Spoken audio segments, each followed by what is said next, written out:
Welcome to the Real News Network. I'm Jess Lenore in Baltimore. When Congress passed the budget cuts in 2011, known as the sequester, the CEOs of defense companies repeatedly warned of widespread job and wage losses resulting from the proposed cuts.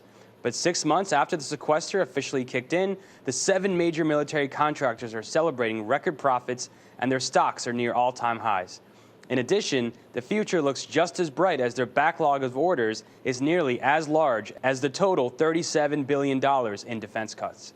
Now joining us to discuss this is Dina Razor. She's an investigator, journalist, author of several books. She writes the Solutions Making Government Work column for Truthout, but this year is Truthout's acting executive director.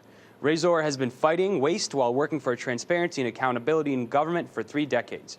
Thank you so much for joining us. Glad to be here.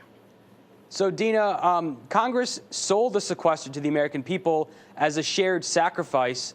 Where is the burden of the sacrifice laying right now? Well, as someone who's investigated the Pentagon for 30 years, you know, it's not surprising to me that the Pentagon's is not taking its equal amounts of hits compared to other programs. There's a lot of reasons for that. One is that the Pentagon has something that, Health and Human Services or other organizations don't have, and that is the ability to say, oh my gosh, you got to give us money. All these bad guys out there, if we don't have the max amount of money, you cut one dime and you don't double our budget since 9/11, we're all going to die. And when you have that kind of thing, and then on top of it, the guys who sell the program to Congress, which isn't too hard to sell, and I'll get into that, are generals. And generals are basically paid bureaucrats, top-level paid bureaucrats, just like with the general administration or Medicare or anything else. But they're generals, and they have built this mystique around them with all kinds of brass, and they come up on the Hill, and members of Congress don't, it just doesn't look good form to beat up on a general for overrunning, screwing up, or whatever, when he says, I always want the best for my boys, and we want to protect America, and I disagree with what you say, but I will defend my life to make sure you have the right to say it. And they stick themselves with the troops. They put themselves in with the troops. And so as a result, it's very, very hard to cut defense contracts. And in this sequester, they want to cut readiness to protect the hardware. And that's always been that way. And they have a few ways they do that, which I'd be happy to go into. Yeah, absolutely. And before we do that, I want to touch upon what is being cut, which are programs such as Head Start and Meals on Wheels, which service hundreds of thousands, if not millions, of low-income families and children across the country. Yes, of course. And one thing you need to realize about the Pentagon is that they are protecting their hardware. They don't necessarily protect the troops. They don't necessarily, protect and have good logistics. They've farmed that out to their own set of contractors. But you have to understand that everybody's in on this game except the taxpayers and the soldiers. And, the Congress gets the contracts in their districts, means jobs. It's one of the worst things to do for jobs. Much better to more jobs if you do Head Start or Meals on Wheels. And what they do is that they have this, pathos that you have to fund us. We will die if you don't. They loved the Cold War because they could say, oh, we have to have all these tanks to be able to go over the pass and keep the Soviet Union from invading us. When we all knew that we're all probably just going to have a nuke, we're going to just completely nuke ourselves to oblivion. But they never had to lay their hand down. These most recent wars have got them all discombobulated because these haven't been very successful wars. And they actually don't want to go to war. They would love to send out some of their fancy and expensive cruise missiles to Syria, and then just make what we used to call blood rights. You want a little bit of blood rights. You want a little bit to keep people all ooh and ah, we got to protect ourselves. But a major all-out war, they didn't want to do Iraq.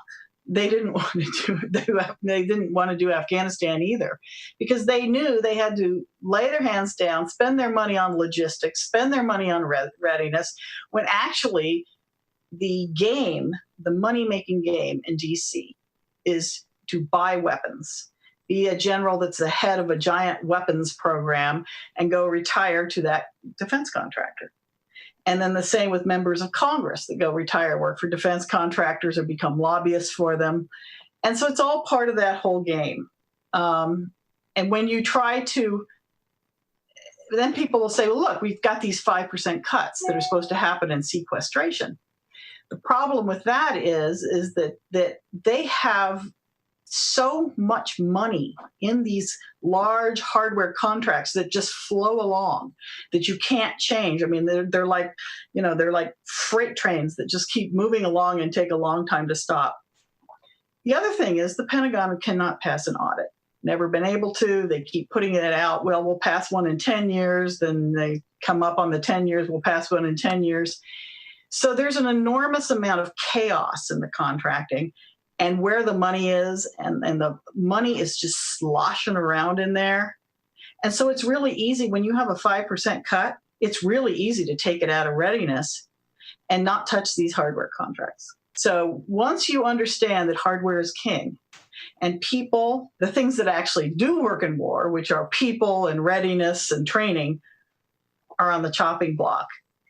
And also benefits, for the soldiers, all those things. That hardware is king, that 5% cut is, something that you can go down and pull open a drawer of petty cash in the Pentagon. And speaking of money and lobbying, the Center for Responsive Politics reports that the defense industry spends more than $100 million a year since 2005 and receives $1 billion per day in Pentagon contracts. What's your response to that? I'm not surprised. Back in the 1980s, when we were trying to they wanted to buy more C-5 cargo planes, I got hold of a lobbying plan. And this lobbying plan was done by Lockheed. But what it did is it had the Secretary of Defense and everybody lined up. The Secretary of Defense and some members of Congress who wanted these in their districts and Lockheed all worked together. And they had these meetings. And Lockheed was writing the draft for the Secretary of Defense or the Secretary of the Air Force to go up on Capitol Hill and read Lockheed's draft on why we absolutely had to have this airplane. So they have outside lobbyists, they have inside lobbyists, and this lobby plan was amazing, and it kind of showed. And you should also know that the Pentagon purposely put subcontractors in every state and every important congressional district. So what you do is, like you'll have a weapon system, and I've actually seen maps of the United States where they will point how many jobs are in each district. And that's how they buttonhole these people. So it really comes down to jobs and then the members of Congress who vote for it, which are Democrats and Republicans. I hate to say the Democrats, one of the people that would never vote against a defense electronics contract, even if it was good or bad, was Ted Kennedy, because Massachusetts was defense electronics. And so as a result, you have all these people wedded to this, and they rationalize it, making it feel good that we are defending the United States, when the place is just awash with overruns, fat, fraud, waste, built into contracts year after year after year. And I've never seen a politician that has ever tackled the Pentagon and succeeded. Their popularity goes way up, but eventually the Pentagon is just so massive and is such a giant force of money and power and fear and warmongering and contractors, post-retirement jobs, that it is a scary being. So Dina, what you describe, I totally agree with. Yet, opinion polls consistently show, as recent as 2012, that overwhelming majorities of Democrats, Republicans, and independents all favor deep military cuts. Well, yeah, everyone says they want to do that. And yet, whenever it comes down to it, the Pentagon and the generals have a very, very good job of wedding this fat, wasteful bureaucracy who really does not put the soldier first, but they wed themselves to the troops. And so a lot of times people say, well, I don't want to cut if it means we're not going to get the right kind of helmets for the troops. But I've been doing investigations to show the helmets are inferior. And so they wed themselves to the troops instead of to the hardware. And whenever that doesn't work, then you start, you have to have a new boogeyman. And unfortunately, there's a lot of scary people out there, and so they keep doing it. So the public and the members of Congress will always say they want to get waste, fraud, and fat out of the Pentagon until it's their waste, fraud, and fat. And I can tell you that I've also worked on lawsuits with whistleblowers to try to regain money back to the Pentagon from contractors who are defrauding the government. And we found that DOD is the hardest one to do because they are so wedded for their contractors that even when you catch them in fraud, they stand behind the contractor and not the people who are trying to get the money back to the government. Thank you so much for joining us.